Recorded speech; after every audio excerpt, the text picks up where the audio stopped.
આંતરરાષ્ટ્રીય હિન્દુ પરિષદના ગુજરાત એકમના અધ્યક્ષ રણછોડભાઈ ભરવાડ આપણી સાથે જોડાયા છે, તેમની સાથે વાત કરીશું. રણછોડભાઈ, ધંધુકાની ઘટના શું ડિમાન્ડ?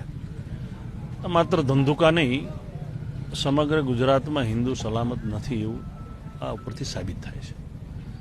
પ્રોપર ધંધુકામાં 5મી ઘટના છે. તમે લોજિક વિચારો, ઝઘડો નાનો મોટો બધાનો થતો હોય, પણ હું હથિયાર લઈને નથી ફરતો. આ લોકો હથિયાર લઈને ફરે છે ત્યારે હત્યા થાય છે. એટલે પોલીસે પણ વિચાર કરવાનું. પોલીસ સાથે ચર્ચા થયા પ્રમાણે એવી વાત થઈ છે કે એમને આમ કરશું તેમ કરશું. આ ગુનાહિત ધરાવનાર જે છે એનું નામ પણ ઓખવડ છે, એ ગુનાહિત પ્રવૃત્તિ કરે છે. બાકીની બધી જે ગેરકાનૂની છે એ અત્યારે જ કેમ ધ્યાનમાં આવે છે કે ધ્યાનમાં આવ્યું છે? આ કંઈ અત્યારે નિયુક્તિ થઈ પોલીસની અને આવી ગયા છે એવું તો નથી. કેટલા વર્ષથી આ કામ કરી રહ્યો છે.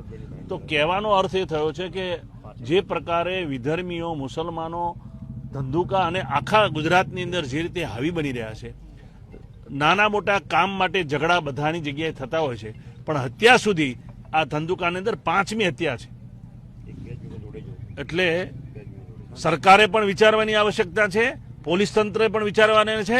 કોઈ સલામત નથી, એ ધ્યાનમાં આવે છે. શું માગણી છે? માગણી એટલા માટે તોમતદાર મારીને હાજર થઈ જાય. આ નવી ટેકનિક છે હત્યા કરવાની. મારીને હાજર થઈ જાય એટલે તમે બાકી કંઈ કરી ના શકો. એટલે હજી તો કિશન ભરવાડની હત્યાના કેસ આવ્યો નથી, એનો ચુકાદો નથી આવ્યો, એ પહેલા બીજી હિન્દુઓની હત્યા કરી છે. તો આનો અર્થ જ એવો થાય છે કે એમનો ટાર્ગેટ જે કોઈ સક્ષમ સમાજમાંથી જે કંઈ હોય છે એને હત્યા કઈ રીતે કરવી અને એનું ડિમોરલાઇઝ કેમ કરવું, એ આ પોલીસ તંત્ર અને સરકારે બંને વિચારવાની આવશ્યકતા છે. ડિમાન્ડ શું તમારી? ડિમાન્ડ, હિન્દુ સમાજની ડિમાન્ડ શું હોઈ શકે? જે હત્યાઓ થઈ રહી છે એના માટે સુરક્ષા પૂરી પાડે.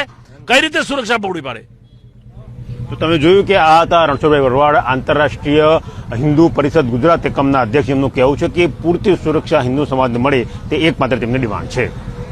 કેમેરા પર્સન અમિત મકવાણા સાથે ગૌરવ પટેલ, ઝી મીડિયા, ધંધુકા.